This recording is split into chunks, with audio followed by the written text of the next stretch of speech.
الحمد لله رب العالمين والصلاة والسلام على سيد الأنبياء والمرسلين أما بعد فقد قال الله تعالى في القرآن المجيد والفرقان الحميد فأعوذ بالله من الشيطان الرجيم بسم الله الرحمن الرحيم وما محمد إلا رسول قد خلت من قبله الرسل أفإن مات أو قتل انقلبتم على أعقابكم ومن ينقلب على عقبيه فلن يضر الله شيئا وسيجزي الله الشاكرين صدق الله العظيم والحمد لله رب العالمين۔ میرے آقا کے پیارے غلاموں، السلام علیکم ورحمۃ اللہ تعالی وبرکاتہ۔ آئیے ایک مرتبہ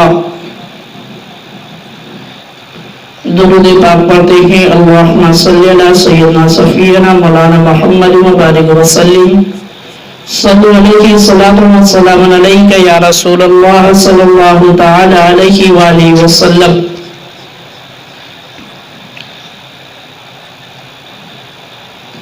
جیسا کہ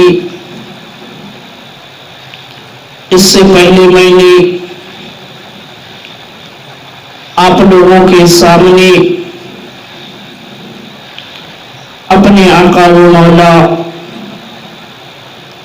سرکار دو عالم صلی اللہ تعالی علیہ وآلہ وسلم کی حیات مبارکہ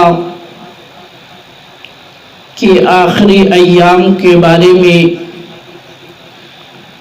کچھ باتیں عرض کی تھی۔ آج انہی باتوں کو جوڑتے ہوئے میں اور کچھ عرض کرنا چاہتا ہوں۔ یہ میرا بیان دوسرا بیان ہے، وہ بیان پہلا تھا اور یہ دوسرا ہے۔ تو میرے مسلمان بھائیوں، آئیے ایک مرتبہ اور درود پاک پڑھتے ہیں۔ صلی اللہ علی نبی الامی صلی اللہ تعالی علیہ وآلہ وسلم۔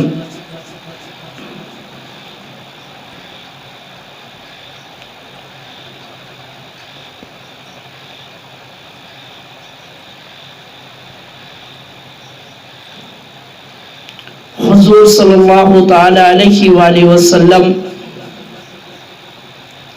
کہ مرض وفات کی ابتدا کب ہوئی، اس کے بارے میں لوگوں نے اختلاف کیا ہے۔ یعنی علماء اکرام کے بیچ یہ اختلاف ہے کہ ہمارے نبی سرکار دو عالم صلی اللہ تعالی علیہ وآلہ وسلم کے مرض وفات کی ابتدا کس تاریخ سے ہوئی۔ اختلاف جو ہے وہ تاریخ میں ہے، مہینے میں نہیں ہے۔ اختلاف علماء اکرام کے بیچ جو پایا جاتا ہے وہ تاریخ میں اختلاف ہے، مہینے میں نہیں ہے۔ تو اس میں ایک روایت حضرت شیخ عبدالحق محدث دہلوی بخاری رحمۃ اللہ علیہ اپنی کتاب میں تحریر فرماتے ہیں کہ جب ماہ سفر کے ختم ہونے میں ایک دن یا دو ایک دن یا 2 روز باقی رہ گئے تھے تب علالت کی ابتدا ہوئی۔ شیخ عبدالحق محدث دہلوی علیہ الرحمہ کے نزدیک یہ ہے کہ جب ماہ سفر ختم ہونے والا تھا، 1 دن بچا تھا یا 2 دن بچا تھا، تب ہمارے آقا سرکار دو عالم صلی اللہ تعالی علیہ وآلہ وسلم کے مرض وفات کی ابتدا ہوئی۔ اور ابتدا ہوئی تو کہاں سے ہوئی؟ آپ لکھتے ہیں کہ سب سے پہلے سر میں درد پیدا ہوا، سب سے پہلے سر میں درد پیدا ہوا، یہاں سے ابتدا ہوئی۔ اس بات کو حضرت شیخ عبدالحق محدث دہلوی علیہ الرحمہ نے اپنی کتاب میں تحریر فرمایا ہے۔ اور میرے مسلمان بھائیوں، ایک قول یہ ملتا ہے کہ حضرت سلیمان تیمی جو کہ ثقہ لوگوں میں سے ہیں، انہوں نے اس بات پر جزم کیا ہے کہ 22 صفر کو مزاج مبارک ناساز ہوا۔ یعنی حضرت سلیمان تیمی کے نزدیک یہ ہے کہ 22 صفر سے علالت کا سلسلہ شروع ہوا، مرض وفات شروع ہوا، 22 صفر کو مزاج مبارک ناساز ہوا۔ اب میرے مسلمان بھائیوں، ان دونوں روایتوں سے یہ معلوم ہوا کہ علماء اکرام کے نزدیک جو اختلاف ہے وہ مہینے کا نہیں ہے، بلکہ صرف تاریخ کا ہے کہ کون سی تاریخ تھی۔ میرے مسلمان بھائیوں، مزاج اقدس کی ناسازی کے زمانے میں بھی میرے مسلمان بھائیوں، جب ہمارے آقا سرکار دو عالم صلی اللہ تعالی علیہ وآلہ وسلم کے مزاج اقدس کی ناسازی کے زمانے میں آپ 5 دن تک از راہ عدل باری باری ایک ایک زوجہ محترمہ کے حجرے میں تشریف لے جاتے رہے۔ یعنی میرے آقا سرکار دو عالم صلی اللہ تعالی علیہ وآلہ وسلم کی طبیعت ٹھیک نہیں تھی، پھر بھی آپ از راہ عدل باری باری ایک ایک زوجہ محترمہ کے حجرے میں تشریف لے جاتے رہے۔ جب مرض میں بہت شدت پیدا ہو گئی، جب مرض میں بہت شدت پیدا ہو گئی تو ازواج مطہرات کی اجازت سے، جب مرض بہت زیادہ بڑھ گیا تو میرے آقا سرکار دو عالم صلی اللہ تعالی علیہ وآلہ وسلم نے اپنی تمام بیویوں سے اس بات کی اجازت لی کہ حضرت عائشہ صدیقہ رضی اللہ تعالی عنہا کے حجرے مبارکہ میں قیام فرمایا۔ یعنی میرے آقا نے اس بات کی اجازت لی کہ اے میری تمام بیویوں، مجھ کو یہ اجازت دی جائے کہ میں یہ بیماری کے دن، یہ مرض وفات کا جو دن ہے، میں اس کو حضرت عائشہ صدیقہ رضی اللہ تعالی عنہا کے حجرے میں گزاروں۔ تو میرے مسلمان بھائیوں، تمام بیویوں نے اجازت دے دی۔ آپ نے اپنے ان آخری ایام کو حضرت عائشہ صدیقہ رضی اللہ تعالی عنہا کے حجرے میں گزارا، اور جب تک طاقت رہی آپ خود مسجد نبوی میں نمازیں پڑھانے کے لیے تشریف لاتے رہے۔ جب تک آپ کے اندر طاقت رہی، آپ خود مسجد نبوی میں تشریف لا کر نمازیں پڑھاتے رہے۔ آپ خود تشریف لا کر نمازیں پڑھاتے رہے۔ اب یہاں سے دیکھو میرے مسلمان بھائیوں، آج جو لوگ چھوٹی چھوٹی بیماریوں کی وجہ سے مسجدوں کو چھوڑ دیتے ہیں، وہ میرے آقا کے اس عمل سے سبق لیں کہ میرے آقا سرکار دو عالم صلی اللہ تعالیٰ علیہ وآلہ وسلم اس وقت تک مسجد نبوی میں نمازیں پڑھانے کے لیے آتے رہے کہ جب تک آپ کے اندر طاقت پائی جاتی رہی۔ میرے مسلمان بھائیوں، بخاری و مسلم کی حدیث ہے، یعنی بخاری اور مسلم میں یہ حدیث پاک موجود ہے کہ حضرت ابو موسیٰ اشعری رضی اللہ تعالی عنہ فرماتے ہیں کہ حضور اقدس صلی اللہ تعالی علیہ وآلہ وسلم کے مرض نے جب غلبہ کیا، میرے آقا کے مرض نے جب غلبہ کیا تو آپ نے فرمایا مرو ابا بکر فلیصلی بالناس، میرے آقا نے فرمایا کہ ابو بکر سے کہو کہ وہ لوگوں کو نماز پڑھائیں، ابو بکر سے کہو کہ وہ لوگوں کو نماز پڑھائیں۔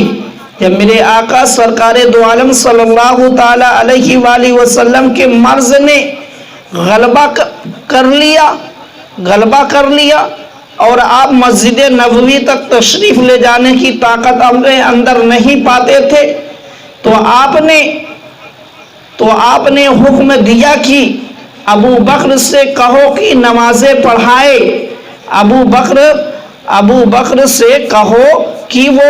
لوگوں کو نمازیں پڑھائیں، ابو بکر سے کہو کہ وہ لوگوں کو نمازیں پڑھائیں۔ تو اب دیکھو میرے مسلمان بھائیوں، یہاں سے یہ معلوم ہوا کہ مصلی امامت پر حضرت ابو بکر صدیق رضی اللہ تعالی عنہ کو اگر کسی نے کھڑا کیا ہے تو میرے آقا نے کھڑا کیا ہے کہ اے ابو بکر تم مصلی پر کھڑے ہو جاؤ اور لوگوں کی امامت کرو، لوگوں کو نمازیں پڑھاؤ۔ جب میرے آقا نے یہ حکم دیا تو حضرت عائشہ صدیقہ رضی اللہ تعالی عنہا نے عرض کیا یا رسول اللہ، وہ نرم دل آدمی ہیں۔ حضرت ابو بکر صدیق رضی اللہ تعالی عنہ بہت نرم دل آدمی تھے۔ اسی بات کو حضرت عائشہ نے کہا کہ یا رسول اللہ، میرے والد محترم بہت نرم دل کے آدمی ہیں، آپ کی جگہ کھڑے ہو کر نماز نہیں پڑھا سکیں گے۔ دوبارہ فرمایا ابو بکر سے کہو کہ وہ نمازیں پڑھائیں۔ میرے آقا نے پھر اسی بات کو دہرایا۔ پھر حضرت عائشہ صدیقہ رضی اللہ تعالی عنہا نے وہی عذر پیش کیا، پھر وہی عذر آپ نے دہرایا کہ وہ نرم دل آدمی ہیں، تو حضور نے تیسری بار پھر وہی حکم دیا، تو حضرت ابو بکر صدیق رضی اللہ تعالی عنہ نے نماز پڑھائی۔ حضرت ابو بکر صدیق رضی اللہ تعالی عنہ نے نماز پڑھائی۔ میرے مسلمان بھائیوں، اس حدیث پاک سے یہ واضح ہو گیا کہ جب میرے آقا سرکار دو عالم صلی اللہ تعالی علیہ وآلہ وسلم آپ مسجد نبوی تک تشریف نہیں لے جا سکتے تھے، آپ کا مرض جو تھا وہ غلبہ پا چکا تھا، تو آپ نے حضرت عمر، حضرت عثمان غنی، حضرت مولا علی یا اور کسی صحابی کو یہ حکم نہیں دیا کہ فلاں سے کہو کہ نمازیں پڑھائیں، بلکہ میرے آقا سرکار دو عالم صلی اللہ تعالی علیہ وآلہ وسلم نے حضرت ابو بکر کو حکم دیا کہ اے ابو بکر تم لوگوں کو نمازیں پڑھاؤ۔ تو میرے مسلمان بھائیوں، حضرت ابو بکر صدیق رضی اللہ تعالی عنہ نمازیں پڑھاتے رہے یہاں تک کہ میرے مسلمان بھائیوں، حضرت ابو بکر صدیق رضی اللہ تعالی عنہ نے میرے آقا سرکار دو عالم صلی اللہ تعالی علیہ وآلہ وسلم کی موجودگی میں 17 نمازیں پڑھائی. یعنی میرے آقا ابھی جلوہ گر تھے، میرے آقا نے ابھی پردہ نہیں کیا تھا، میرے آقا نے ابھی پردہ نہیں کیا تھا، اور میرے آقا نے حضرت ابو بکر صدیق رضی اللہ تعالی عنہ کو اپنے مصلی پر کھڑا کر دیا لوگوں کی امامت کرنے کے لیے، اور حضرت ابو بکر نماز پڑھاتے رہے یہاں تک کہ 17 نمازیں حضرت ابو بکر صدیق نے پڑھائی. پھر اس کے بعد میرے آقا نے دنیا سے پردہ کیا ہے. اب یہاں سے یہ واضح ہو گیا کہ حضرت ابو بکر صدیق رضی اللہ تعالی عنہ کا مقام کتنا بلند، کتنا اعلیٰ ہے. تو میرے مسلمان بھائیوں، اسی حدیث پاک کے بارے میں علماء اکرام فرماتے ہیں کہ اس حدیث میں بہت واضح دلالت ہے کہ اس حدیث میں بہت واضح، علماء اکرام فرماتے ہیں کہ اس حدیث میں بہت واضح دلالت ہے کہ حضرت ابو بکر صدیق رضی اللہ تعالی عنہ مطلقاً تمام صحابہ سے افضل اور خلافت و امامت کے سب سے زیادہ حقدار ہیں. علماء اکرام نے اس حدیث پاک سے یہ فیصلہ کیا جو اس حدیث پاک سے واضح ہوا تھا. ہم اور آپ کو یہ بتایا کہ یہ حدیث پاک واضح دلالت کرتی ہے حضرت ابو بکر صدیق رضی اللہ تعالی عنہ کی تمام صحابہ سے آپ افضل اور خلافت و امامت کے سب سے زیادہ حقدار ہیں. میرے مسلمان بھائیوں، بخاری شریف اور مسلم شریف میں ہے کہ وفات سے 4 دن پہلے، وفات سے یعنی میرے آقا کے دنیا سے پردہ کرنے سے 4 دن پہلے جمعرات کا دن تھا. جمعرات کو جب سرکار اقدس صلی اللہ تعالی علیہ وآلہ وسلم کا درد بہت بڑھ گیا، جب میرے آقا کا درد بہت بڑھ گیا تو آپ نے فرمایا کہ میرے آقا نے فرمایا کہ میرے پاس شانہ کی ہڈی لاؤ، شانہ کی ہڈی لاؤ، میں تمہارے لیے ایک تحریر لکھ دوں تاکہ تم اس کے بعد تم نہ بہکو. میرے آقا نے صحابہ کرام سے فرمایا کہ میرے پاس ایک ہڈی لاؤ تاکہ میں اس پر کچھ تحریر کر دوں اور ایسی بات تحریر کر دوں جس کی وجہ سے تم کبھی بہکو نہ. کیونکہ میرے مسلمان بھائیوں، اس زمانے میں تحریریں جو ہوتی تھی وہ یا تو چمڑے پر، ہڈی پر، درخت کے پتوں پر، اسی طریقے سے اور چیزوں پر تحریریں ہوا کرتی تھی. تو میرے آقا نے شانہ کی ہڈی مانگی کہ لاؤ وہ میرے پاس تاکہ میں اس پر کچھ تحریر کر دوں. اب میرے مسلمان بھائیوں، جب میرے آقا نے یہ حکم دیا صحابہ اکرام کو تو صحابہ میں اختلاف ہو گیا، اور وہ اختلاف کس چیز کا ہوا؟ اس بات کا اختلاف نہیں ہوا کہ اگر ہم ہڈی دے دیں گے یا ہم لکھنے والی کوئی چیز دے دیں گے جس پر میرے آقا تحریر کر دیں گے، اور جب میرے آقا تحریر کر دیں گے تو اس کی وجہ سے پریشانی ہوگی یا کوئی اور بات ہو جائے گی. نہیں میرے مسلمان بھائیوں، صحابہ کرام کے درمیان اگر اختلاف ہوا تو اس بات پر اختلاف ہوا کہ میرے آقا کا ابھی درد بہت بڑھ گیا ہے، اس لیے یہ کام ہم بعد میں بھی کروا سکتے ہیں. صحابہ کرام کے درمیان جو اختلاف ہوا وہ اس بات پر ہوا کہ ابھی میرے آقا سرکار دو عالم صلی اللہ تعالیٰ علیہ وآلہ وسلم بہت تکلیف میں ہیں، جب آپ کی تکلیف کچھ کم ہوگی تب ہم یہ تحریر کروا لیں گے،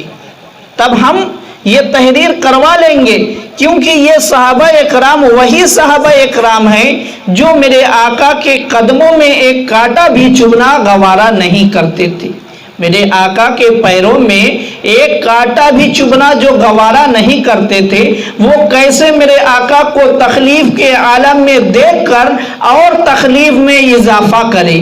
اور تکلیف میں اضافہ کرے، کیونکہ اگر صحابہ اکرام میرے آقا کو وہ ہڈی دیتے تو میرے آقا تحریر کے لیے اٹھتے یا اور کسی بھی طریقے سے تحریر کرتے تو میرے آقا کی تکلیف میں اور اضافہ ہوتا، یہ بات صحابہ اکرام کو دیکھی نہ جاتی، اس لیے صحابہ اکرام کے درمیان یہ اختلاف ہو گیا کہ ہم اس کام کو بعد میں بھی کروا لیں گے۔ اب کچھ صحابہ اکرام کا کہنا یہ تھا کہ جن میں حضرت عمر رضی اللہ تعالی عنہ نے کہا کہ اس وقت حضور کو بیماری کی تکلیف زیادہ ہے، بیماری کی تکلیف زیادہ ہے۔ حضرت عمر نے کہا کہ ابھی میرے آقا سرکار دو عالم صلی اللہ تعالی علیہ وآلہ وسلم کو بیماری کی تکلیف زیادہ ہے، اور میرے مسلمان بھائیوں حضرت عمر نے اور آگے کہا کہ جب حضرت عمر نے یہ فرمایا کہ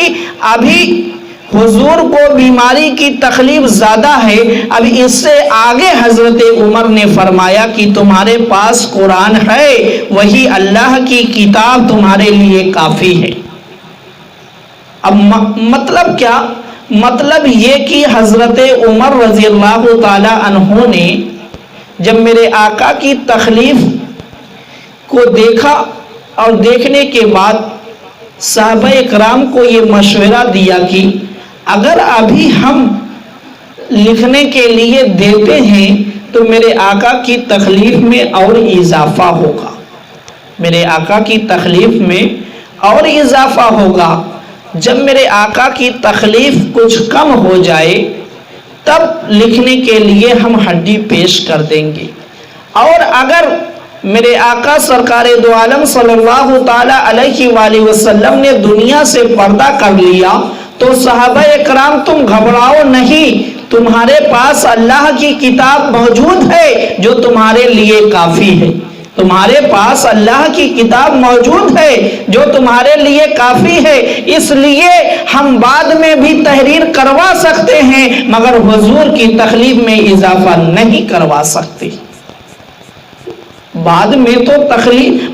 تو تحریر کروا سکتے ہیں، اگر میرے آقا سرکار دو عالم صلی اللہ تعالی علیہ وآلہ وسلم نے دنیا سے پردہ نہ کیا ہوتا تو صحابہ اکرام تحریر کرنے کے لیے ہڈی یقیناً دیتے، حضرت عمر ہی لا کر دیتے، مگر حضرت عمر نے اس وقت جو اپنی آنکھوں سے دیکھا کہ میرے آقا ابھی بہت تکلیف میں ہیں، اس لیے حضرت عمر نے صحابہ اکرام کو یہ مشورہ دیا کہ اے صحابہ اکرام ابھی میرے آقا بہت تکلیف میں ہے، ابھی میرے آقا بہت تکلیف میں ہیں، جب میرے آقا کی تکلیف کچھ کم ہوگی تب ہم تحریر کروا لیں گے، اور اگر میرے آقا نے دنیا سے پردہ کر لیا تو ہمارے پاس اللہ کی کتاب موجود ہے اور یہ ہمارے لیے کافی ہے۔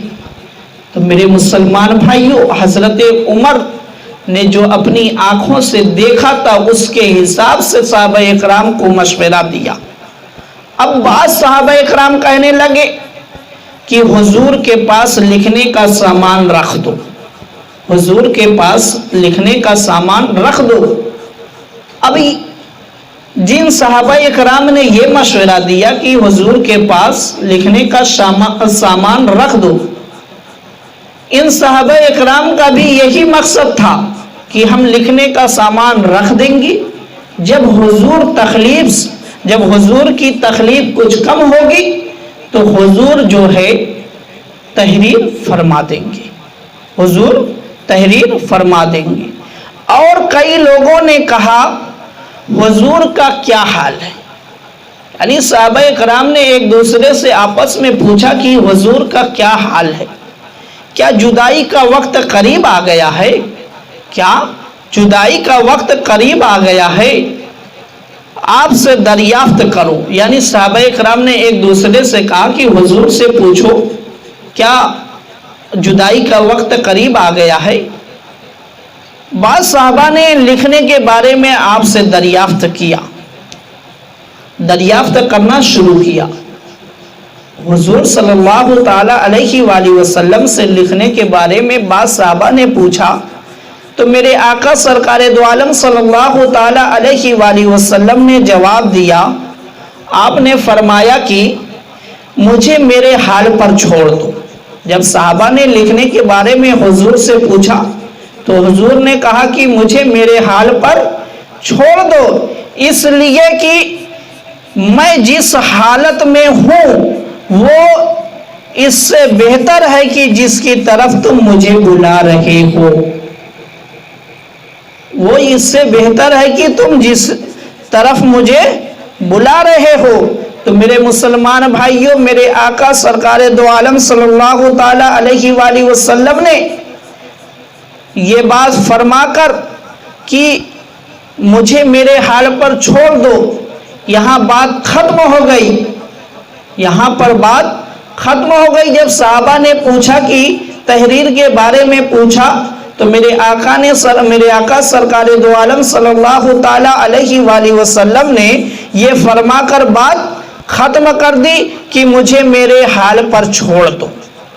اب دیکھو میرے مسلمان بھائیوں، بعض لوگوں کا خیال ہے کہ حضور صلی اللہ تعالی علیہ وآلہ وسلم خلافت کا معاملہ لکھنا چاہتے تھے. بعض لوگوں کا یہ خیال ہے، کچھ لوگوں نے اس حدیث پاک سے اپنا قیاس لگانا شروع کیا. کچھ لوگوں نے اس حدیث پاک سے اپنا قیاس لگانا شروع کیا کہ حضور خلافت کا معاملہ لکھنا چاہتے تھے، مگر حضرت عمر رضی اللہ تعالی عنہ کے روک دینے سے یہ اہم معاملہ رہ گیا. ان کا یہ الزام ہے حضرت عمر رضی اللہ تعالی عنہ پر کہ یہ معاملہ جو رہ گیا ہے یہ حضرت عمر کی وجہ سے رہ گیا ہے، ورنہ حضور تو خلافت کا معاملہ لکھنا چاہتے تھے. تو میرے مسلمان بھائیوں، اس شک و شبہ میں مت آنا کہ حضور خلافت کا معاملہ لکھنا چاہتے تھے اور حضرت عمر کی وجہ سے رہ گیا. نہیں میرے مسلمان بھائیوں، تو اس شبہ کا جواب یہ ہے کہ خلافت کا معاملہ لکھنا ہرگز منظور نہ تھا. میرے آقا کو خلافت کا معاملہ لکھنا ہرگز منظور نہ تھا، اس لیے کہ حضرت ابو بکر صدیق رضی اللہ تعالی عنہ کی خلافت کے متعلق حضور نے اسی مرض میں ارادہ فرمایا تھا. حضور نے اسی مرض میں ارادہ فرمایا تھا. حدیث پاک موجود ہے، مسلم شریف جلد 2 میں یہ حدیث پاک موجود ہے کہ حضرت عائشہ صدیقہ رضی اللہ تعالی عنہا سے فرمایا کہ میرے آقا نے حضرت عائشہ صدیقہ رضی اللہ تعالی عنہا سے فرمایا کہ اپنے باپ ابو بکر اپنے بھائی کو بلاؤ اور اپنے بھائی کو بلاؤ تاکہ میں ان کے لیے وصیت نامہ لکھ دوں. میرے آقا نے حضرت عائشہ صدیقہ رضی اللہ تعالی عنہا کو حکم دیا کہ اپنے باپ اور اپنے بھائی کو بلاؤ تاکہ میں ان کے لیے وصیت نامہ لکھ دوں. اب آگے میرے آقا فرماتے ہیں اس لیے کہ میں ڈرتا ہوں کہ کوئی آرزو کرنے والا آرزو کرے یا کوئی کہنے والا کہے کہ میں افضل ہوں. یعنی میرے مسلمان بھائیوں، میرے آقا نے اس بات کو بالکل واضح کر دیا کہ میری نگاہ نبوت دیکھ رہی ہے. کچھ لوگ ایسے بھی ہوں گے جو یہ اعلان کریں گے، جو یہ کہیں گے کہ فلاں جو ہے حضرت ابو بکر صدیق سے افضل ہے، اس لیے میرے آقا نے اس بات کو واضح کر دیا کہ حضرت ابو بکر صدیق رضی اللہ تعالی عنہ سے کوئی افضل نہیں ہے، کوئی بھی صحابی افضل نہیں ہے۔ میرے آقا نے یہ فرما کر حضرت عائشہ صدیقہ رضی اللہ تعالی عنہا کو یہ حکم دیا کہ بلاؤ، میں ان کے لیے وصیت نامہ لکھ دوں تاکہ یہ آرزو کرنے والے جو کل پیدا ہوں گے ان کی آرزو بالکل ختم ہو جائے، ان کا معاملہ بالکل ختم ہو جائے، بالکل رفع و دفع ہو جائے۔ تو میرے مسلمان بھائیوں، حالانکہ میرے آقا نے فرمایا کہ حالانکہ خدا تعالی اور مومنین ابو بکر کے علاوہ کسی کو قبول نہیں کریں گے۔ تعالی اور مومنین جو ہے ابو بکر کو پسند کریں گے، ان کے علاوہ کسی کو قبول نہیں کریں گے۔ کس معاملے میں؟ خلافت کے معاملے میں، امامت کے معاملے میں۔ تو میرے مسلمان بھائیوں، مگر ایسا ارادہ فرمانے کے بعد پھر حضرت عمر یا کسی دوسرے کی ممانعت کے بغیر حضور نے خود بخود لکھنا موقوف کر دیا۔ میرے آقا نے حضرت عمر یا کسی دوسرے کی ممانعت کے بغیر حضور نے خود لکھنا موقوف کر دیا۔ اور پھر اگر خلافت کے لیے وصیت ہی کرنی تھی تو اس کے لیے لکھنا ضروری نہ تھا، بلکہ جو لوگ حجرہ مبارکہ میں موجود تھے ان کے سامنے زبانی وصیت کر دینا ہی کافی تھا۔ معلوم یہ ہوا کہ میرے آقا سرکار دو عالم صلی اللہ تعالی علیہ وآلہ وسلم نے جو لکھنے کے لیے شانہ کی ہڈی مانگی تھی اس پر خلافت کا معاملہ نہیں لکھنا چاہتے تھے، بلکہ اس پر کچھ اور ہی لکھنا چاہتے تھے، کیونکہ اگر آپ خلافت کا معاملہ لکھنا چاہتے تو پہلے ہی آپ نے حضرت ابو بکر صدیق رضی اللہ تعالی عنہ کے لیے وصیت لکھنے کے لیے بلایا ہی تھا۔ حضرت عائشہ کو حکم دیا کہ اپنے باپ اور اپنے بھائی کو بلاؤ تاکہ میں ان کے لیے وصیت لکھ دوں، اور کوئی آرزو کرنے والا یا کوئی کہنے والا یہ نہ کہہ سکے کہ میں ابو بکر سے افضل ہوں۔ اب میرے آقا نے آگے فرمایا کہ خدا تعالی اور مومنین جو ہیں ابو بکر کو پسند کریں گے، ابو بکر کو قبول کریں گے۔ تو میرے آقا نے تو واضح ہی کر دیا کہ حضرت ابو بکر صدیق رضی اللہ تعالی عنہ جو ہیں وہ تمام صحابہ اکرام میں افضل ہیں، اور آپ سے خدا تعالی اور مومنین جو ہے محبت کرتے ہیں۔ اور میرے آقا نے اپنے فرمان میں یہ بھی واضح کر دیا کہ میرے بعد جو ہے ابو بکر کو لوگ خلیفہ چنیں گے، مومنین جو ہے خلیفہ چنیں گے، کیونکہ خدا کی رضا یہی ہے، کیونکہ خدا کی رضا یہی ہے۔ اور میرے مسلمان بھائیوں، اگر خلافت کا معاملہ لکھنا ہی ہوتا تو اس کے لیے یہ ضروری نہیں تھا کہ تحریر ہی کیا جائے، بلکہ اگر میرے آقا وصیت کر دیتے، جو حجرہ مبارکہ میں موجود تھے جتنے لوگ، ان کے سامنے اگر میرے آقا وصیت کر دیتے تب بھی وہ کافی ہوتا۔ تو میرے مسلمان بھائیوں، جو لوگ آج حضرت ابو بکر صدیق رضی اللہ تعالی عنہ کے خلاف پروگنڈا پیدا کرتے ہیں اور طرح طرح کی باتیں کرتے ہیں، بالکل ان کی باتیں جھوٹی ہیں، ان کی باتوں کو نہ سنا جائے اور نہ مانا جائے۔ میرے مسلمان بھائیوں، بخاری شریف اور مسلم شریف میں ہے کہ ایک دن ظہر کی نماز کے وقت حضور صلی اللہ تعالی علیہ وآلہ وسلم کو کچھ افاقہ ہوا، یعنی آپ کی بیماری میں کچھ کمی آئی، تو آپ کھڑے ہوئے اور حضرت عباس وہ حضرت علی کے سہارے مسجد میں تشریف لائے۔ میرے آقا جو ہیں وہ حضرت عباس اور حضرت علی کے سہارے مسجد میں تشریف لائے۔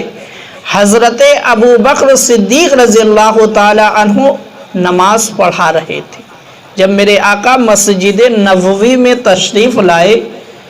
تو وہ وقت ایسا تھا کہ صحابہ کرام نماز پڑھ رہے تھے اور صحابہ کرام کی امامت جو ہے حضرت ابو بکر صدیق رضی اللہ تعالی عنہ کر رہے تھے۔ جب انہوں نے آہٹ محسوس کی،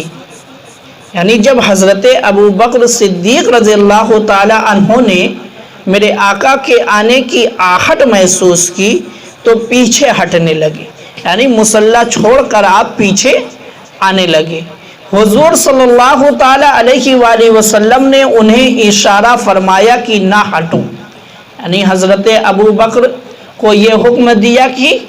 پیچھے نہ ہٹو بلکہ تم امامت کرو، مصلی پر کھڑے رہو۔ مگر میرے مسلمان بھائیوں،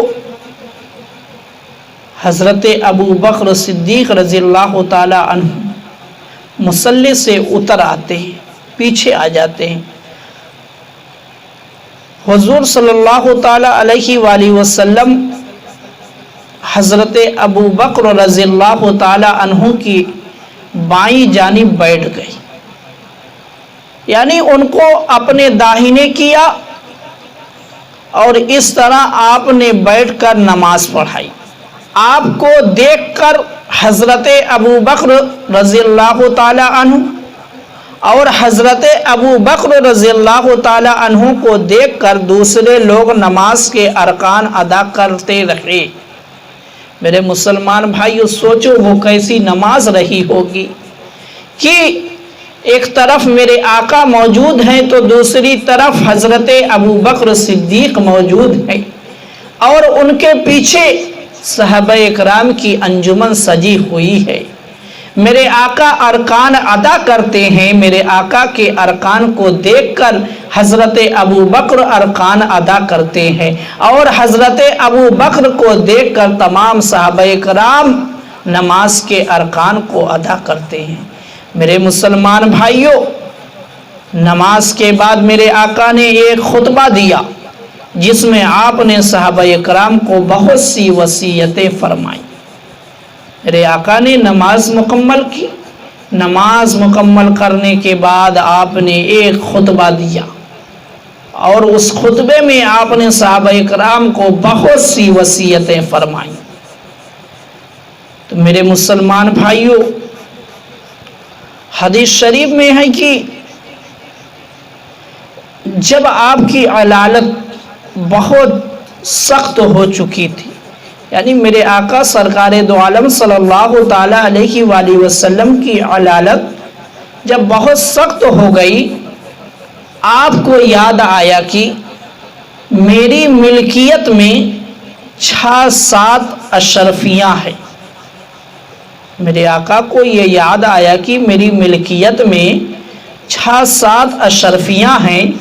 آپ نے حضرت عائشہ صدیقہ رضی اللہ تعالی عنہا کو حکم فرمایا کہ اسے خیرات کر دیں، اسے خیرات کر دیں، ان اشرفیوں کو خیرات کر دیں۔ میرے آقا نے حضرت عائشہ صدیقہ رضی اللہ تعالی عنہا کو حکم دیا، مگر وہ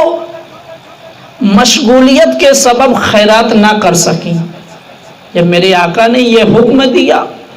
اور مشغولیت کی وجہ سے حضرت عائشہ جو ہیں خیرات نہ کر سکیں، تو حضور نے خود ان اشرفیوں کو منگا کر خیرات کر دیا اور فرمایا کہ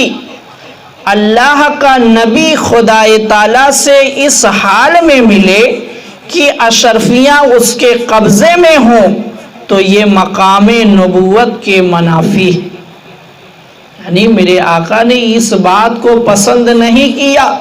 کہ میں دنیا سے جاؤں، دنیا سے پردہ کروں اور اپنے رب سے ملاقات کروں تو اس حال میں ملاقات کروں کہ میری ملکیت میں اشرفیاں موجود ہوں۔ تو میرے مسلمان بھائیوں، جب میرے آقا سرکار دو عالم صلی اللہ تعالی علیہ وآلہ وسلم کے مرض میں کمی بیشی ہوتی رہی، میرے آقا کے مرض میں کمی بیشی ہوتی رہی، یہاں تک کہ دوشنبہ کے روز جس دن آپ کی وفات ہوئی، صبح کے وقت آپ کی طبیعت بظاہر پرسکون تھی، یعنی جس دن میرے آقا نے دنیا سے پردہ کیا اس صبح کو میرے آقا کی طبیعت جو ہے بظاہر پرسکون تھی، مگر دن جیسے جیسے چڑھتا جاتا تھا آپ پر بار بار غشی طاری ہوتی تھی اور افاقہ ہو جاتا تھا، یعنی کبھی مرض بڑھ جاتا تھا اور کبھی مرض گھٹ جاتا تھا۔ تو میرے مسلمان بھائیوں، ایک حدیث پاک اور بخاری شریف میں ہے، حضرت عائشہ صدیقہ رضی اللہ تعالی عنہا فرماتی ہیں کہ وفات سے کچھ پہلے، یعنی کچھ دیر پہلے، حضور میرے سینے سے ٹیک لگائے بیٹھے تھے، حضور میرے سینے سے ٹیک لگائے بیٹھے تھے، حضرت عائشہ صدیقہ فرماتی ہیں۔ اتنے میں میرے بھائی عبد الرحمن ابن ابو بکر اس حال میں آئے کہ ان کے ہاتھ میں مسواک تھی، ان کے ہاتھ میں مسواک تھی۔ حضرت عائشہ فرماتی ہیں کہ میں نے دیکھا کہ حضور صلی اللہ تعالی علیہ وآلہ وسلم عبد الرحمن کی طرف دیکھ رہے ہیں، میں جانتی، یعنی حضرت عائشہ فرماتی ہیں کہ میرے آقا حضرت عبد الرحمن کی طرف بار بار دیکھ رہے ہیں۔ اب پھر میرے حضرت عائشہ فرماتی ہیں کہ میں جانتی تھی کہ آپ مسواک کو بہت پسند فرماتے ہیں، میرے آقا کو مسواک بہت پسند تھی۔ پھر حضرت عائشہ نے عرض کیا، کیا میں عبد الرحمن سے آپ کے لیے مسواک لے لوں؟ میرے آقا نے سر کے اشارے سے فرمایا کہ ہاں لے لو، میرے آقا نے فرمایا کہ سر کے اشارے سے لے لو۔ حضرت عائشہ نے عبد الرحمن سے مسواک لے کر آپ کو دے دی، میرے آقا کو وہ مسواک لے کر دے دی، مگر آپ کو اس مسواک کا چبانا دشوار معلوم ہوا۔ مسواک جو ہے کو چبانا میرے آقا کو بہت دشوار معلوم ہوا، اس لیے کہ وہ سخت تھی، مسواک وہ جو تھی وہ بہت سخت تھی۔ میں نے عرض کیا، حضرت عائشہ نے پوچھا، کیا میں مسواک کو نرم کر دوں؟ میرے آقا نے اجازت دے دی، تو حضرت عائشہ نے مسواک کو نرم کر دیا اور میرے آقا نے اس کو اپنے دانتوں پر پھیرا، یعنی میرے آقا سرکار دو عالم صلی اللہ تعالی علیہ وآلہ وسلم نے دنیا سے پردہ کرنے سے پہلے مسواک کی۔ میرے آقا سرکار دو عالم صلی اللہ تعالی علیہ وآلہ وسلم نے دنیا سے پردہ کرنے سے کچھ دیر پہلے آپ نے مسواک کی، اور مسواک جو ہے میرے آقا کو بہت پسند تھی، مسواک میرے آقا کو بہت پسند تھی۔ مسواک سنت رسول ہے، اس کو میرے مسلمان بھائیوں اپناؤ اور اس سے بہت ہی زیادہ فائدہ ہے، مسواک کرنے سے بہت ہی زیادہ فائدہ ہے،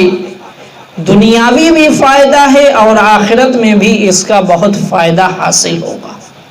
اور سب سے بڑی بات تو یہ ہے کہ مسواک سنت رسول ہے،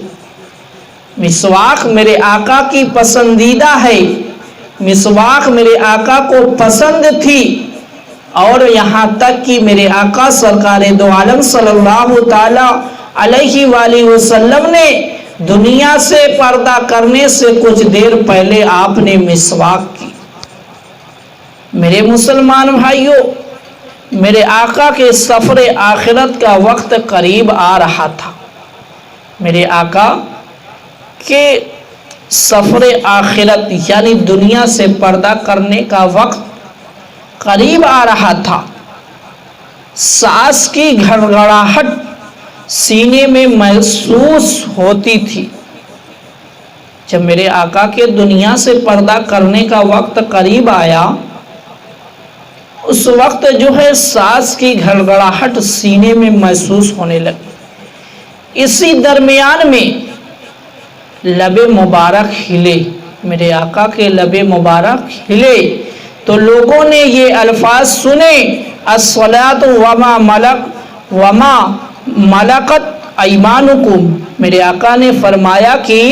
الصلاۃ وما ملکت ایمانکم، یعنی نماز اور غلام و عبادی۔ میرے مسلمان بھائیوں سوچو، میرے آقا سرکار دو عالم صلی اللہ تعالی علیہ وآلہ وسلم نے دنیا سے پردہ کرنے سے پہلے بھی میرے آقا نے نماز کی تاکید کی، لوگوں سے فرمایا کہ نماز کی پابندی کرتے رہنا، نماز کے دامن کو مضبوطی سے پکڑے رہنا۔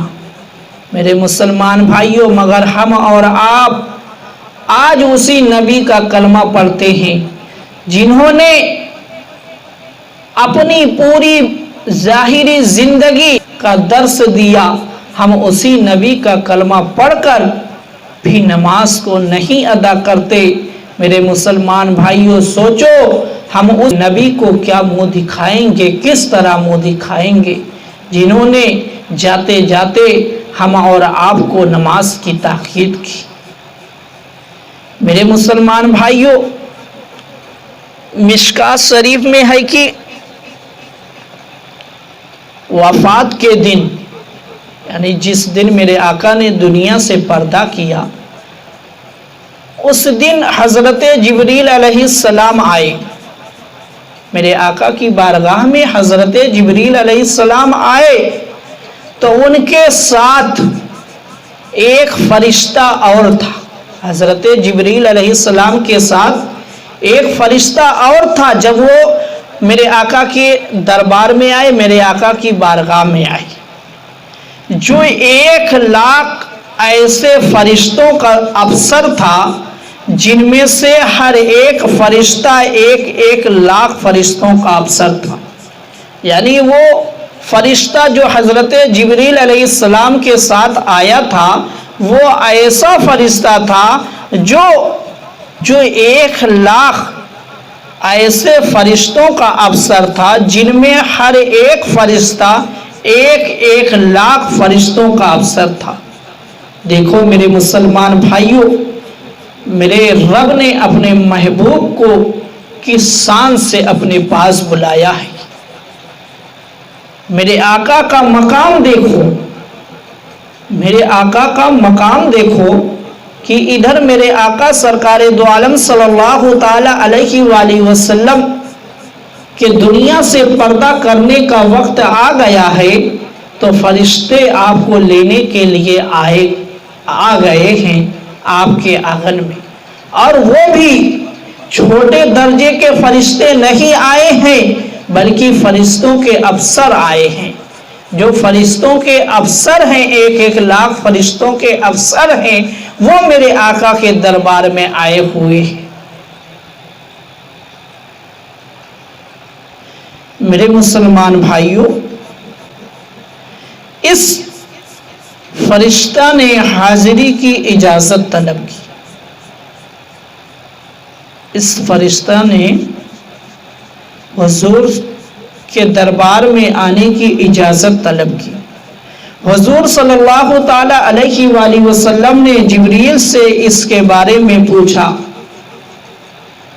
میرے آقا نے حضرت جبریل سے اس کے بارے میں، یعنی اس فرشتے کے بارے میں پوچھا۔ حضرت جبریل نے عرض کیا کہ یہ موت کا فرشتہ ہے۔ حضرت جبریل نے بتایا کہ یہ موت کا فرشتہ ہے، حاضری کی اجازت چاہتا ہے، آپ کے دربار میں آنا چاہتا ہے۔ اور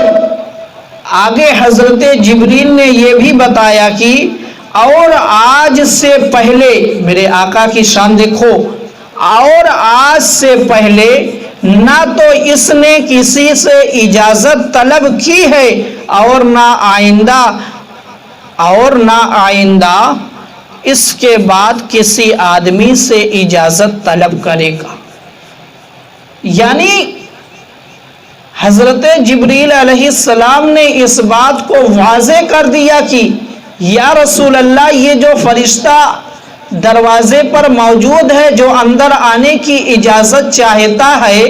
یہ ایسا فرشتہ ہے جو صرف آج آپ سے اجازت طلب کر رہا ہے، آج کے بعد پھر وہ کسی کے مکان میں کسی کے پاس جانے کے لیے اجازت طلب نہیں کرے گا۔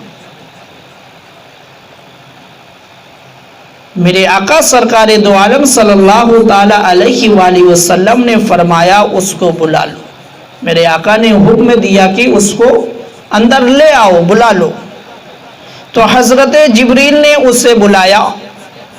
اس نے حاضر ہو کر سلام کیا اور پھر عرض کیا یا رسول اللہ، خدا تعالیٰ نے مجھے آپ کی خدمت میں بھیجا ہے۔ فرشتے نے آ کر پہلے سلام کیا اور پھر عرض کیا یا رسول اللہ، خدا تعالیٰ نے اللہ تعالیٰ نے مجھے آپ کی خدمت میں بھیجا ہے، اگر آپ حکم دیں گے تو میں آپ کی روح کو قبض کروں گا۔ دیکھو میرے مسلمان بھائیوں، میرے آقا کی شان دیکھو کہ اللہ تعالیٰ نے آپ کے اوپر کر دیا کہ اے محبوب اگر تم حکم دو، اے محبوب اگر تم حکم دو گے اس فرشتے کو تب تو یہ آپ کی روح کو قبض کرے گا، نہیں تو نہیں کرے گا، ورنہ چھوڑ دوں گا۔ فرشتے نے کہا اگر آپ حکم دیں گے تو میں آپ کی روح قبض کروں گا ورنہ چھوڑ دوں گا۔ سرکار اقدس صلی اللہ تعالی علیہ وآلہ وسلم نے فرمایا کیا تو میری مرضی کے مطابق عمل کرے گا؟ کیا تو میری مرضی کے مطابق عمل کرے گا؟ موت کے فرشتے نے عرض کیا ہاں مجھ کو یہی حکم ہے، ہاں مجھ کو یہی حکم دیا گیا ہے، یعنی اللہ تعالیٰ نے مجھ کو یہی حکم دیا ہے کہ اے موت کے فرشتے میرے محبوب کی مرضی کے مطابق عمل کرنا اور جو میرے محبوب کی مرضی ہوگی وہی کرنا۔ میرے مسلمان بھائیوں، راوی کا بیان ہے کہ یہ سن کر حضور صلی اللہ تعالی علیہ وآلہ وسلم نے حضرت جبریل کی طرف دیکھا۔ جبریل علیہ السلام نے عرض کیا یا رسول اللہ، یا رسول اللہ، اللہ تعالیٰ آپ کی ملاقات کا مشتاق ہے، اللہ تعالیٰ آپ کی ملاقات کا مشتاق ہے۔ میرے مسلمان بھائیوں دیکھو اپنے آقا کی شان دیکھو کہ آنے والا فرشتہ جو آتا ہے روح قبض کرنے کے لیے، اس کو میرے رب کی طرف سے یہ حکم دے دیا گیا ہے کہ میرے محبوب کے خلاف کوئی کام نہ کرنا، میرے محبوب کی مرضی کے مطابق کام کرنا۔ اب دیکھو میرے مسلمان بھائیوں، حضرت جبریل کہتے ہیں کہ اے میرے آقا، اے اللہ کے محبوب، اللہ تعالیٰ آپ کی ملاقات کا مشتاق ہے۔ اب میرے مسلمان بھائیوں، تو حضور صلی اللہ تعالی علیہ وآلہ وسلم نے موت کے فرشتے سے فرمایا کہ جس بات کا تجھ کو حکم دیا گیا ہے اس پر عمل کر، جس بات کا تجھ کو حکم دیا گیا ہے اس پر عمل کر، یعنی میرے آقا نے اجازت دے دی کہ تو جس کام کے لیے آیا ہے وہ کام کر لے۔ تو میرے مسلمان بھائیوں، بخاری شریف اور مسلم میں ہے، حضرت عائشہ صدیقہ رضی اللہ تعالی عنہا فرماتی ہیں کہ جب موت کا فرشتہ حاضر ہوا اس وقت حضور کا سر مبارک میری ران پر تھا، حضور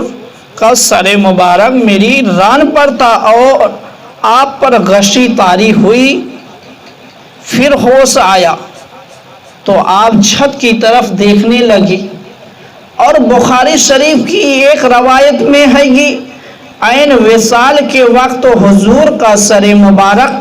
حضرت عائشہ کے سینے اور حلق کے درمیان تھا، اور قریب میں پانی کا ایک برتن رکھا ہوا تھا۔ آپ اس پانی میں ہاتھ ڈالتے اور ان کو چہرے پر پھیر لیتے اور فرماتے لا الہ الا اللہ، اور موت کے وقت سختیاں ہیں۔ پھر حضور آسمان کی طرف ہاتھ اٹھائے اور فرمانے لگے اے اللہ مجھے رفیق اعلیٰ میں کر دے، یا یہ مطلب تھا کہ میں رفیق اعلیٰ میں آنا چاہتا ہوں۔ اور ایک روایت میں ہے کہ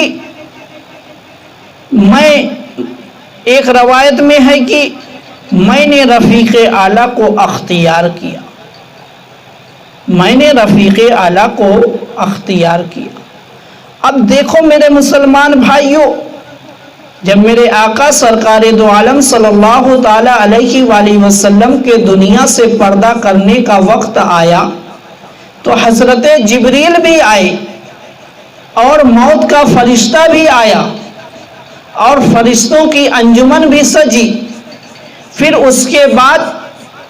موت کے فرشتے نے میرے آقا کی روح کو قبض کیا تو میرے آقا سے اجازت لے کر کی، کیونکہ اللہ تعالیٰ نے موت کے فرشتے کو یہ حکم دیا تھا کہ میرے محبوب کی مرضی کے مطابق کام کرنا، میرے محبوب کی مرضی کے مطابق کام کرنا۔ اگر میرا محبوب حکم دے گا تب تو اس کی روح کو قبض کرنا، ورنہ نہیں کرنا۔ تو میرے مسلمان بھائیوں، اور سب سے بڑی بات تو یہ ہے کہ جب حضرت جبریل علیہ السلام نے بھی یہ فرما دیا کہ اے اللہ کے محبوب، اللہ تعالیٰ آپ کی ملاقات کا مشتاق ہے، تو میرے مسلمان بھائیوں، جب میرے آقا نے اجازت دے دی موت کے فرشتے کو، تو میرے مسلمان بھائیوں وہ عالم ایسا تھا کہ ایک روایت کے مطابق حضرت ہمارے آقا سرکار دو عالم صلی اللہ تعالی علیہ وآلہ وسلم کا سر مبارک حضرت عائشہ صدیقہ رضی اللہ تعالی عنہا کے رانے مبارک پر تھا، اور ایک روایت کے مطابق حضرت عائشہ صدیقہ رضی اللہ تعالی عنہا کے سینے اور حلق کے درمیان تھا، سینے اور حلق کے درمیان تھا۔ اور میرے آقا اپنے ہاتھ کو، اپنے دست مبارک کو پانی میں ڈال کر بار بار اپنے چہرے پر پانی کو مل رہے تھے، کیونکہ میرے مسلمان بھائیوں موت کے وقت سختیاں ہیں، کیونکہ میرے مسلمان بھائیوں موت کے وقت سختیاں ہیں، اور میرے آقا بار بار دعا کر رہے تھے۔ اور میرے مسلمان بھائیوں میرے آقا سرکار دو عالم صلی اللہ تعالی علیہ وآلہ وسلم نے رفیق اعلیٰ کو اختیار کیا۔ یہی کہتے کہتے، یعنی میرے آقا یہی بار بار دعا کر رہے تھے، آسمان کی طرف ہاتھ اٹھائے اور فرماتے تھے اے اللہ مجھے رفیق اعلیٰ میں کر دے، یا یہ مطلب تھا کہ میں رفیق اعلیٰ میں آنا چاہتا ہوں۔ اور ایک روایت میں ہے کہ میں نے رفیق اعلیٰ کو اختیار کیا۔ یہی کہتے کہتے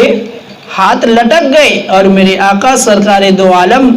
صلی اللہ تعالی علیہ وآلہ وسلم نے دنیا سے پردہ کر لیا،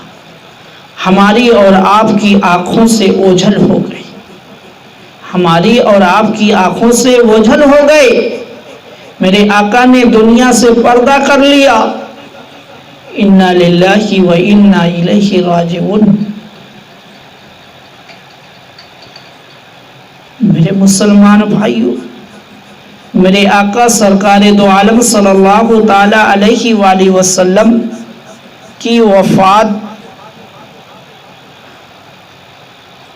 سے اہل بیت اور صحابہ کرام رضوان اللہ تعالی علیہم اجمعین کو جو صدمہ پہنچا وہ بیان سے باہر ہے۔ جب میرے آقا نے دنیا سے پردہ کر لیا، میرے آقا نے جب دنیا سے پردہ کر لیا تو اہل بیت اور صحابہ کرام کو جو صدمہ پہنچا تھا وہ بیان سے باہر ہے۔ لوگ حضور کی محبت میں ہوش و حواس کھو بیٹھے۔ میرے آقا نے جب دنیا سے پردہ کر لیا تو لوگ حضور کی محبت میں ہوش و حواس کھو بیٹھے۔ ان کی سمجھ میں نہیں آتا تھا کہ اب کیا کریں، ان کی سمجھ میں نہیں آتا تھا کہ اب کیا کریں، یہاں تک کہ حضرت عثمان غنی رضی اللہ تعالی عنہ کی یہ حالت ہو گئی کہ ان پر سختہ طاری ہو گیا۔ حضرت عثمان غنی کی یہ حالت ہو گئی کہ ان پر سختہ طاری ہو گیا، بولنے کی طاقت نہیں رہ گئی۔ حالت بے قراری میں ادھر سے ادھر آتے جاتے تھے۔ حضرت عثمان غنی حالت بے قراری میں کبھی ادھر آتے کبھی ادھر آتے، کبھی ادھر جاتے کبھی ادھر جاتے، اور بالکل خاموش ہو گئے تھے۔ آپ کچھ نہیں بول رہے تھے، بالکل پریشان تھے، صدمے میں تھے، کچھ نہیں سمجھ میں آ رہا تھا، کبھی ادھر جا رہے تھے کبھی ادھر جا رہے تھے، مگر کسی سے کچھ کہتے نہیں تھے۔ آپ ادھر ادھر آتے جاتے ضرور تھے مگر کسی سے کچھ کہتے نہیں تھے۔ حضرت علی رضی اللہ تعالی عنہ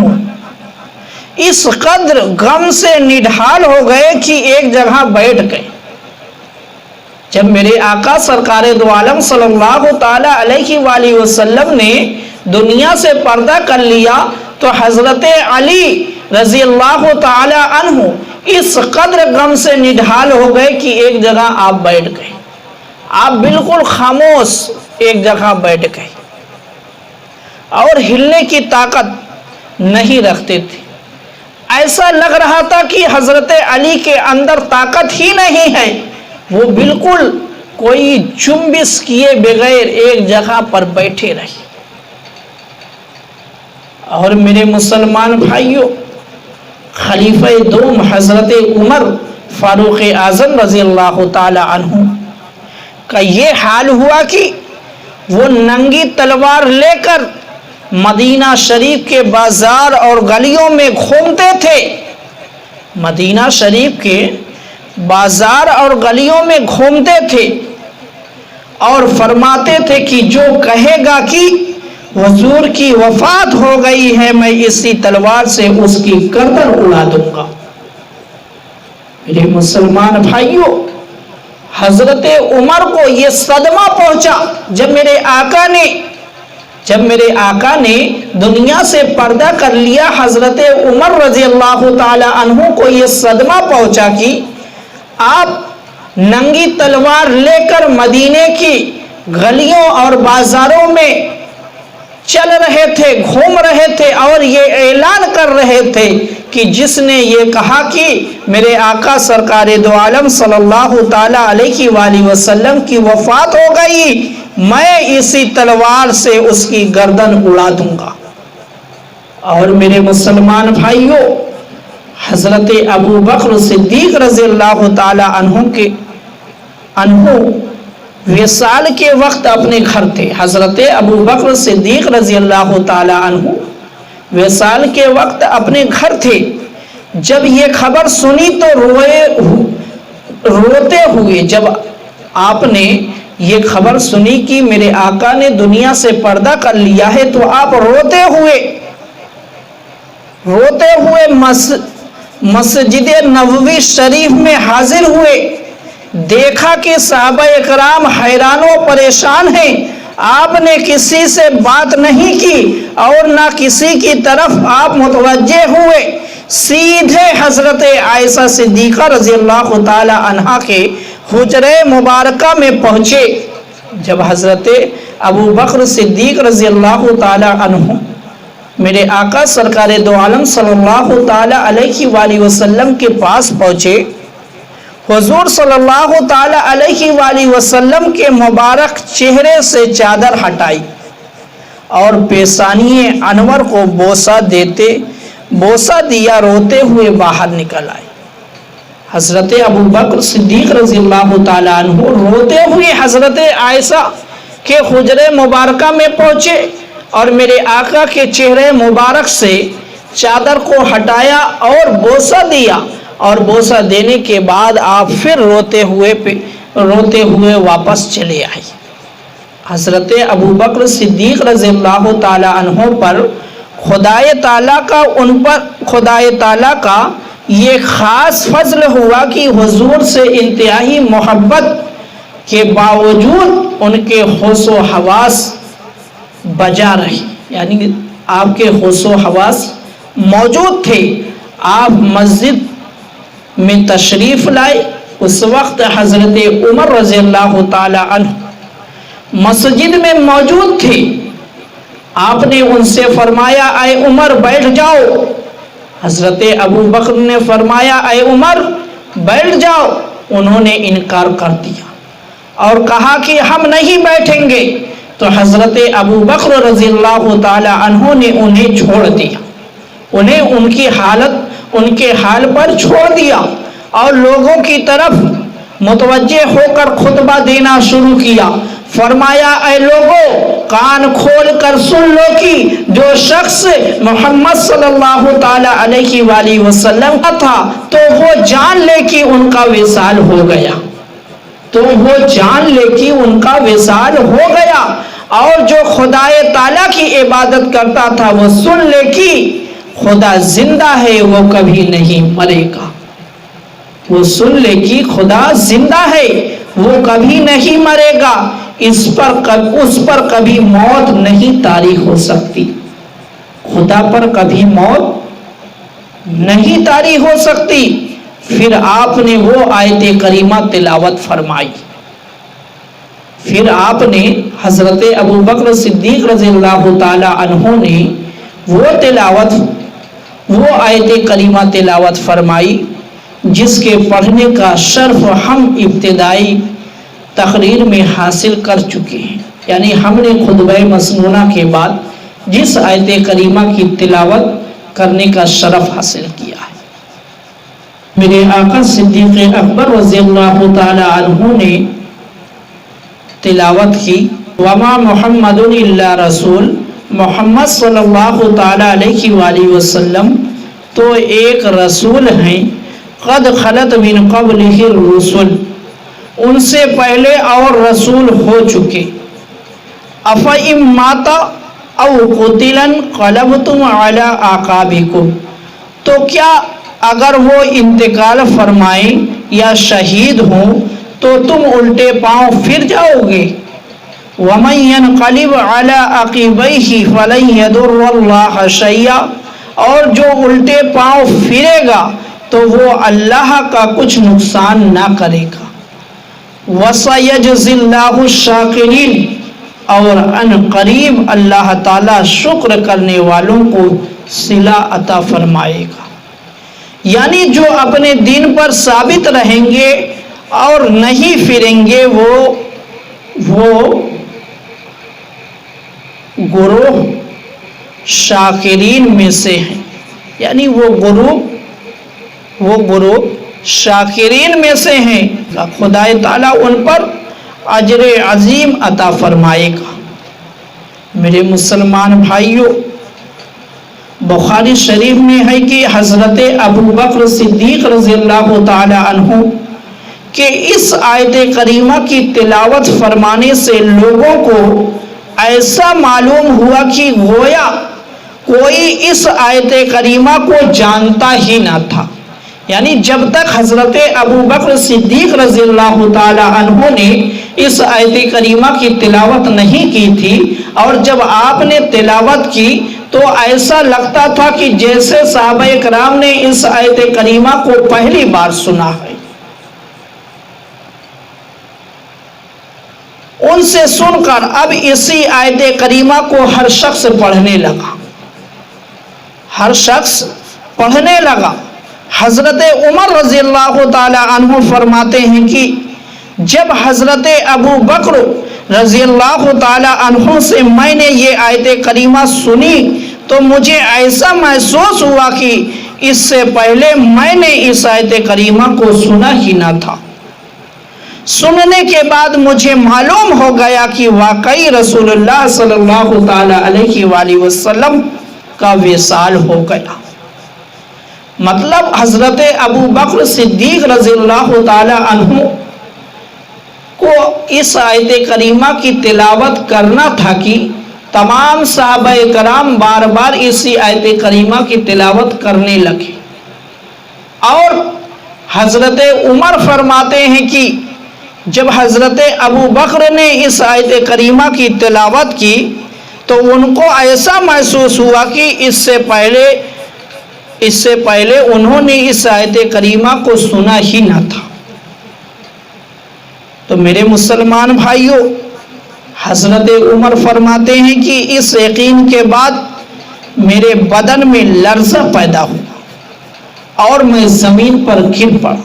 جب حضرت ابو بکر سے اس آیت کریمہ کو سنا تو ان کے بدن میں لرزہ پیدا ہو گیا اور حضرت عمر زمین پر گر پڑی۔ اور حضرت ابن عمر کا بیان ہے کہ گویا ہماری نگاہوں پر پردہ پڑا ہوا تھا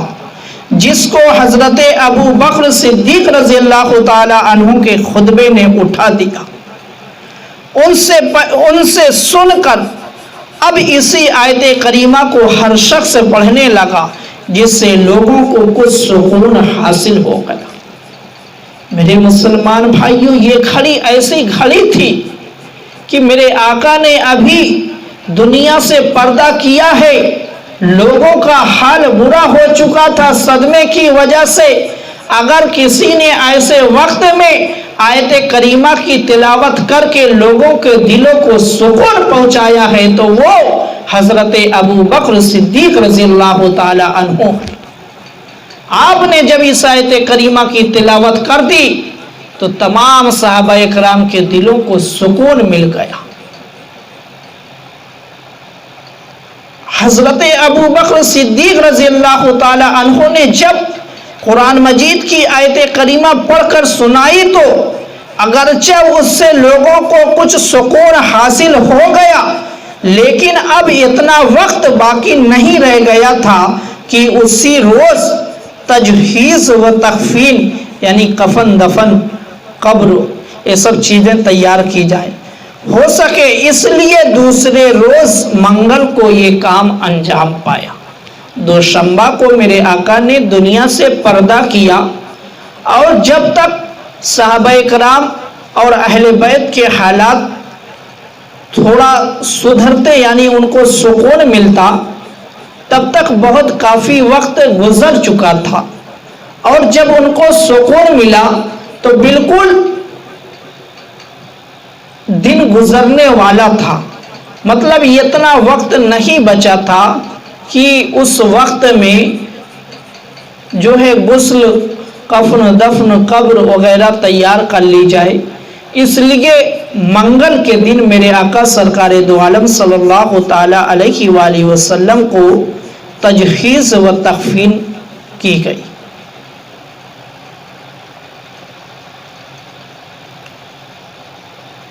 میرے آقا سرکار دو عالم صلی اللہ تعالی علیہ وآلہ وسلم کی وصیت کے مطابق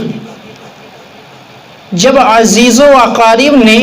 حضور صلی اللہ تعالی علیہ وآلہ وسلم کو وفات کے بعد غسل دینا چاہا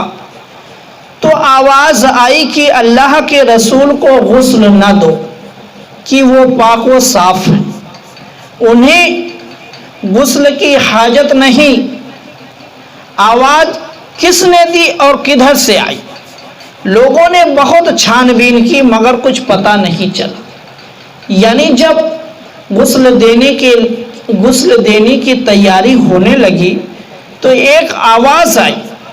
اور کدھر سے آئی، کہاں سے آئی، کس کی وہ آواز تھی؟ لوگوں نے بہت چھان بین کی مگر کچھ پتہ نہیں چلا۔ آواز دینے والا یہ کہہ رہا تھا کہ ان کو غسل دینے کی ضرورت نہیں ہے بلکہ یہ پاک و صاف ہے۔ تو میرے مسلمان بھائیوں، تو حضرت عباس رضی اللہ تعالی عنہ نے فرمایا کہ ایسی آواز کے سبب کہ جس کی حقیقت سے ہم واقف نہیں ہیں کہ وہ کہاں سے آئی ہے اور کہنے والا کون ہے، ہم اسلام کے طریقے کو ہرگز نہیں چھوڑ سکتے۔ ہم اسلام کے طریقے کو ہرگز نہیں چھوڑ سکتے۔ اللہ کے رسول صلی اللہ تعالی علیہ وآلہ وسلم کو ہم غسل ضرور دیں گے۔ اتنے میں پھر دوسری غیبی آواز آئی کہ اللہ کے رسول کو غسل دیا جائے۔ پہلی آواز ابلیس کی تھی اور میں خضر ہوں، یعنی دوسری آواز نے اس بات کو واضح کر دیا کہ جو پہلی آواز آئی تھی وہ ابلیس شیطان کی تھی، اور یہ جو دوسری آواز آئی یہ خضر یعنی حضرت خضر علیہ السلام کی ہے۔ حضرت خضر علیہ السلام کی آواز کے بعد جب لوگوں نے غسل کا ارادہ کیا تو پھر ایک دوسرا اختلاف پیدا ہوا، یعنی پھر اختلاف پیدا ہو گیا کہ حضور کو ان کے پیراہن مبارک میں غسل دیا جائے یا دوسروں کی طرح برہنہ کر کے نہلایا جائے۔ ابھی کوئی فیصلہ نہیں ہو پایا تھا کہ ایک طرف سے پھر غیبی آواز آئی، اللہ کے رسول کو برہنہ مت کرو، ان کو انہی کے پیراہن مبارک میں غسل دو۔ اب حضرت علی، حضرت عباس، حضرت فضل بن عباس، حضرت قسم بن عباس اور حضرت اسامہ بن زید رضی اللہ تعالی عنہم نے مل جل کر آپ کو غسل دیا، اور حضرت اوس بن خولی انصاری رضی اللہ تعالی عنہ پانی کا گھڑا بھر بھر کر لاتے تھے، یعنی پانی لانے کی ڈیوٹی حضرت اوس بن خولی کے ذمے کی گئی، اور غسل دینے کی جو ذمہ داری تھی وہ حضرت علی، حضرت عباس، حضرت فضل بن عباس، حضرت قسم بن عباس کی اور حضرت اسامہ بن زید۔ غسل کے بعد حضور صلی اللہ تعالی علیہ وآلہ وسلم کی ناف مبارک اور پلکوں پر پانی کے جو قطرے اور تری رہ گئی تھی، میرے آقا کو جب غسل دے دیا گیا، غسل دینے کے بعد آپ کے پلکوں پر اور ناف مبارک پر پانی کے چند قطرے رہ گئے تھے۔ جوش عقیدت میں حضرت علی رضی اللہ تعالی عنہ نے اس کو اپنی زبان سے چاٹ کر پی لیا۔ جو پانی بچا ہوا تھا اس کو حضرت علی نے چاٹ کر پی لیا۔ اب دیکھو میرے مسلمان بھائیوں، حضرت علی رضی اللہ تعالی عنہ فرماتے ہیں کہ اس پانی کی برکت سے میرا علم اور قوت حافظہ بہت بڑھ گئی۔ جو پانی غسل کے بعد میرے آقا سرکار دو عالم صلی اللہ تعالی علیہ وآلہ وسلم کے ناف مبارک اور پلکوں پر چند قطرے بچے ہوئے تھے، اس کو حضرت علی نے جب اپنی زبان سے چاٹ لیا، پی لیا، تو حضرت علی کے علم میں، حافظے میں اضافہ ہو گیا۔ یہ برکت ہے میرے مسلمان بھائیوں کی، جو چیز میرے آقا سے لگ جاتی ہے، جس چیز کی نسبت میرے آقا سے ہو جاتی ہے، وہ چیز یقیناً فائدہ پہنچاتی ہے، وہ چیز یقیناً فائدہ پہنچاتی ہے۔ آپ حدیث پاک میں اٹھا کر دیکھ سکتے ہیں کہ جب میرے آقا سرکار دو عالم صلی اللہ تعالی علیہ وآلہ وسلم نے جس چیز سے اپنے دست مبارک کو لگا دیا، وہ چیز مہکتی ہی رہی، وہ چیز ہمیشہ شفا ہی دیتی رہی۔ تو میرے مسلمان بھائیوں، جس چیز کو میرے آقا سے نسبت ہو اس چیز کا ادب بھی کیا جائے، اور اس سے محبت بھی کی جائے، اور اس سے فائدہ بھی حاصل کیا جائے۔ میرے مسلمان بھائیوں، غسل دینے کے بعد حضور کو 3 کپڑوں کا کفن دیا گیا، 3 کپڑوں کا کفن دیا گیا، جو یمن کے ایک گاؤں سحول کے بنے ہوئے تھے۔ سحول کے یمن میں ایک گاؤں ہے، اسی گاؤں کا یہ بنا ہوا کپڑا تھا جو میرے آقا سرکار دو عالم صلی اللہ تعالی علیہ وآلہ وسلم کو کفن کے طور پر دیا گیا۔ تو میرے مسلمان بھائیوں، سرکار اقدس صلی اللہ تعالی علیہ وآلہ وسلم کو کفن دینے کے بعد اب بات آئی قبر کی کہ قبر کون کھودے، کہ قبر کون کھودے، کیونکہ مدینہ منورہ میں دو صحابی رسول تھے جو قبروں کو کھودا کرتے تھے، اور دونوں کا انداز الگ الگ تھا۔ دونوں صحابی رسول کا قبر کھودنے کا انداز جو تھا وہ الگ الگ تھا۔ حضرت ابو طلحہ انصاری رضی اللہ تعالی عنہ جو لحد یعنی بغلی قبر کھودا کرتے تھے، حضرت ابو طلحہ انصاری بغلی قبر کھودا کرتے تھے، اور حضرت ابو عبیدہ بن جراح جو بغلی نہیں کھودتے تھے بلکہ صندوقی قبر کھودتے تھے، صندوقی قبر بناتے تھے۔ تو اب معاملہ یہ آیا کہ قبر کو کون کھودے، تو میرے مسلمان بھائیوں، لوگوں نے آپس میں یہ طے کیا کہ دونوں صاحبوں کے پاس آدمی بھیجا جائے، جو ان میں سے پہلے آئے گا وہ اپنا کام کرے گا۔ یعنی صحابہ کرام نے آپس میں مشورہ کیا کہ اب ہیں تو دو کھودنے والے، اور کون کھودے گا اس کا فیصلہ کیسے ہو، تو یہ طے پایا کہ دونوں کے پاس آدمی بھیجا جائے، اور جو پہلے آ جائے گا وہی قبر کو کھودے گا۔ تو میرے مسلمان بھائیوں، قبر کھودنے والوں کے پاس بلانے کے لیے آدمی بھیجے گئے، تو پہلے حضرت ابو طلحہ انصاری رضی اللہ تعالی عنہ آئے جو لحد کھودا کرتے تھے۔ انہوں نے سرکار اقدس صلی اللہ تعالی علیہ وآلہ وسلم کے لیے بغلی قبر تیار کی، بغلی قبر تیار کی حضرت ابو طلحہ انصاری رضی اللہ تعالی عنہ نے۔ اللہ تعالیٰ نے آپ سے یہ کام لیا۔ اب میرے مسلمان بھائیوں، نماز جنازہ کے بارے میں اعلیٰ حضرت امام احمد رضا خان فاضل بریلوی علیہ الرحمت و رضوان اپنے فتاوی رضویہ جلد 4 میں تحریر فرماتے ہیں کہ حضور صلی اللہ تعالی علیہ وآلہ وسلم کے جنازے اقدس پر نماز کے بارے میں فقہاء کرام کی مختلف رائے ہیں۔ یعنی میرے آقا سیدی اعلیٰ حضرت فرماتے ہیں کہ جنازہ اقدس پر نماز کے بارے میں فقہاء کرام کی مختلف رائے ہیں۔ بہت سے علماء عام لوگوں کی نماز جنازہ کی طرح مانتے ہیں، یعنی بہت سے علماء کا یہ کہنا ہے کہ میرے آقا کی نماز جنازہ عام لوگوں جیسی ادا کی گئی، ہم لوگوں جیسی ادا کی گئی۔ وہ فرماتے ہیں کہ حضرت ابو بکر صدیق رضی اللہ تعالی عنہ ہاتھ پر جب تک بیعت نہ ہوئی تھی، حضرت ابو بکر صدیق رضی اللہ تعالی عنہ کے ہاتھ پر جب تک بیعت نہ ہوئی تھی، لوگ فوج در فوج حجرہ مبارکہ میں آتے اور جنازہ اقدس پر نماز پڑھتے جاتے۔ جب بیعت ہو گئی تو ولی شرع حضرت ابو بکر صدیق رضی اللہ تعالی عنہ ہوئے، انہوں نے جنازہ مبارکہ پر نماز پڑھی، پھر ان کے بعد کسی نے نہیں پڑھی۔ جب حضرت ابو بکر صدیق رضی اللہ تعالی عنہ نے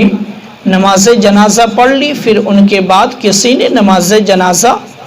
نہیں پڑھی، کیونکہ ولی کے پڑھنے کے بعد پھر کسی کو نماز جنازہ پڑھنے کا اختیار نہیں ہوتا۔ اور بعض لوگ کہتے ہیں کہ جس طرح نماز جنازہ عام طور پر ہوتی ہے، حضور کی نماز جنازہ اس طرح نہیں ہوئی۔ پہلی رائے علماء کرام کی جو تھی وہ اور تھی۔ اب دوسرے علماء کرام کی جو رائے ہے وہ یہ ہے کہ جس طرح نماز جنازہ عام طور پر ہوتی ہے، حضور کی نماز جنازہ اس طرح نہیں ہوئی، بلکہ لوگ گروہ در گروہ حاضر ہوتے، یعنی گروپ بنا کر حاضر ہوتے اور صلاۃ و سلام عرض کرتے، جس کی تائید حدیث شریف میں سے بھی ہوتی ہے، یعنی اس بات کی تائید حدیث شریف سے بھی ہوتی ہے۔ حضرت عبداللہ بن مسعود رضی اللہ تعالی عنہ سے مروی ہے کہ رسول اللہ صلی اللہ تعالی علیہ وآلہ وسلم نے فرمایا کہ جب میرے غسل و کفن سے فارغ ہو جاؤ تو مجھے یعنی میرے جنازے کو رکھ کر باہر چلے جاؤ، سب سے پہلے جبریل مجھ پر صلات کریں گے، یعنی جب میرے آقا سرکار دو عالم صلی اللہ تعالی علیہ وآلہ وسلم کو غسل دے دیا جائے، کفن پہنا دیا جائے اور پہنانے کے بعد آپ کے جسم اطہر کو حجرے میں رکھ دیا جائے اور سب لوگ حجرے مبارکہ سے باہر نکل جائے، اب میرے آقا بتاتے ہیں کہ سب سے پہلے جبریل مجھ پر صلات کریں گے، پھر میکائیل، پھر اسرافیل، پھر ملک الموت اپنے سارے لشکروں کے ساتھ، یعنی جب رکھ دیا جائے گا حضرت جبریل علیہ السلام آئیں گے، حضرت میکائیل علیہ السلام آئیں گے، حضرت اسرافیل علیہ السلام آئیں گے، حضرت عزرائیل علیہ السلام آئیں گے اور تمام فرشتوں کی جماعت آئے گی اور آ کر تمام فرشتے آ کر میرے آقا کی بارگاہ میں کھڑے ہو کر صلاۃ و سلام پڑھیں گے، پھر وہ چلے جائیں گے۔ اب میرے آقا فرماتے ہیں اور پھر گروہ در گروہ میرے پاس حاضر ہو کر مجھ پر درود و سلام عرض کرتے جاؤ۔ پھر اس کے بعد میرے آقا نے فرمایا کہ جب میرے جسم اطہر کو رکھ دیا جائے، رکھنے کے بعد فرشتے جب صلاۃ و سلام پڑھ کر چلے جائیں، پھر اس کے بعد تم لوگ آنا، پھر اس کے بعد تم لوگ گروپ بنا کر تھوڑے تھوڑے آدمی جو ہے آتے رہنا اور درود و سلام پڑھتے رہنا۔ تو میرے مسلمان بھائیوں،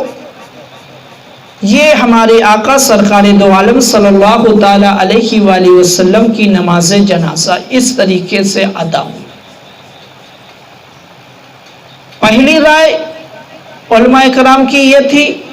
کہ جس طریقے سے عام لوگوں کی نماز جنازہ ادا ہوتی ہے اس طریقے سے ادا کی گئی،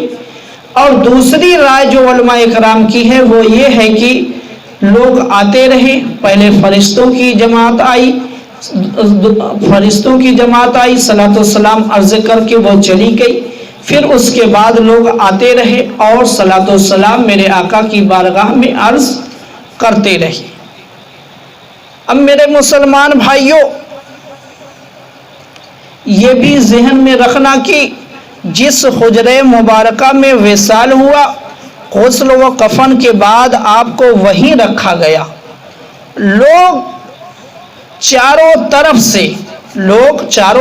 سے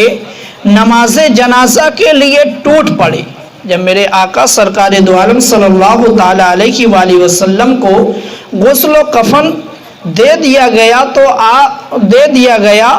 تو پھر اس کے بعد حجرے مبارکہ میں ہی آپ کو رکھا گیا اور نماز جنازہ ادا کرنے کے لیے لوگ چاروں طرف سے ٹوٹ پڑے تھے، لیکن میرے مسلمان بھائیوں چونکہ حجرے مبارکہ میں جگہ کم تھی، اس لیے تھوڑے تھوڑے کر کے پہلے مرد لوگ حاضر ہوئے، پھر عورتیں اور پھر بچے۔ اس سبب سے بھی دفن میں تاخیر ہوئی، جس کو بعض ناسمجھ دوسری غلط باتوں پر محمول کرتے ہیں، یعنی دوسری بات سمجھتے ہیں، دوسری بات کہتے ہیں۔ اگر دفن کرنے میں تاخیر ہوئی تو اس میں ایک وجہ یہ بھی تھی کہ نماز جنازہ پڑھنے والوں کی تعداد بہت زیادہ تھی اور جگہ بہت کم تھی، اس لیے تھوڑے تھوڑے لوگ جاتے اور صلاۃ و سلام عرض کر کے باہر آ جاتے، پھر تھوڑے تھوڑے لوگ جاتے، پھر صلاۃ و سلام عرض کر کے باہر آ جاتے۔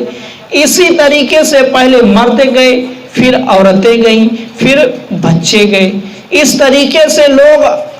ادا کرتے رہے تو ادا کرنے میں بھی وقت لگا۔ اب جو لوگ اس چیز کو دوسری باتوں کی طرف لے جاتے ہیں یا دوسری بات کہتے ہیں، وہ سراسر غلطی پر ہے، وہ سراسر غلط ہے۔ ایسی کوئی بات نہیں تھی، کوئی اور بات نہیں تھی، بلکہ صرف یہی بات تھی کہ اس وجہ سے میرے آقا کی نماز جنازہ میں تاخیر ہوئی اور دفن کرنے میں تاخیر ہوئی، زیادہ وقت لگا۔ بہرحال سب لوگ جب نماز جنازہ یا درود و سلام پڑھ چکے تو حضرت علی، حضرت عباس، حضرت فضل بن عباس اور حضرت قاسم بن عباس رضی اللہ تعالی عنہم نے آپ کے جسم اقدس کو قبر انور میں اتار کر قبلہ روح داہنے پہلو پر لٹایا، اور بعض حدیث شریف کی روایتوں سے معلوم ہوتا ہے کہ حضرت اسامہ بن زید اور حضرت عبد الرحمن بن عوف رضی اللہ تعالی عنہما بھی آپ کی قبر مبارک میں اترے، آپ کی قبر مبارک میں اترے، اور آپ کی قبر مبارک سے جو آخر میں نکلے وہ قاسم بن عباس رضی اللہ تعالی عنہما ہے۔ وہ فرماتے ہیں کہ حضور صلی اللہ تعالی علیہ وآلہ وسلم کے چہرے مبارک، چہرے انور کی جب آخری زیارت ہم نے کی تو دیکھا کہ آپ کے لبھائے مبارک ہل رہے ہیں۔ ہم نے اپنا کان قریب کر دیا تو سنا کہ حضور رب امتی فرما رہے ہیں۔ میرے مسلمان بھائیوں، قربان جائیے اپنے مہربان آقا و مولا احمد مجتبی محمد مصطفیٰ صلی اللہ تعالی علیہ وآلہ وسلم پر کہ